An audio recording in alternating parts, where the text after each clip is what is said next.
ఈరోజు జనవరి 1, 2026వ తేదీన వేలం ముగిసిన తర్వాత టమోటా ధరలు ఏ విధంగా వెళ్ళాయో చూసుకున్నట్టయితే మన మదనపల్లి మార్కెట్ యార్డ్‌లో 30 కిలోల బాక్స్ మనకి రూ. 200 నుంచి రూ. 1060గా తీసుకున్నారండి. టాప్ రేట్ వచ్చేసి 1060. ఇక అనంతపురం మార్కెట్ యార్డ్‌లో 15 కిలోల బాక్స్ మనకి రూ. 100 నుంచి రూ. 650 వరకు అయితే తీసుకోవడం అయితే జరిగింది. ఇక వడ్డిపల్లి మార్కెట్ యార్డ్‌లో 15 కిలోల బాక్స్ మనకి రూ. 100 నుంచి రూ. 600 వరకు అయితే తీసుకోవడం అయితే జరిగిందండి. ఇక కోలార్ మార్కెట్ యార్డ్ విషయంలోకి వస్తే 15 కిలోల బాక్స్ మనకి నాటికాయలు రూ. 100 నుంచి రూ. 720 వరకు అయితే వెళ్ళాయి. ఇక సీడికాయలు రూ. 100 నుంచి రూ. 850 వరకు అయితే వెళ్ళాయి.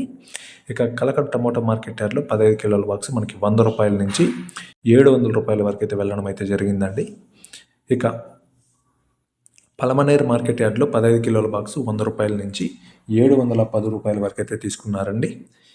ఇక ములకల్ చెరువు టమోటా మార్కెట్ యార్డ్‌లో ఇప్పటి వరకు జరిగిన వేలంపాటలు అంటే 5 గంటల వరకు జరిగిన వేలంపాటల ప్రకారం రూ. 200 నుంచి రూ. 890 వరకు తీసుకున్నారు.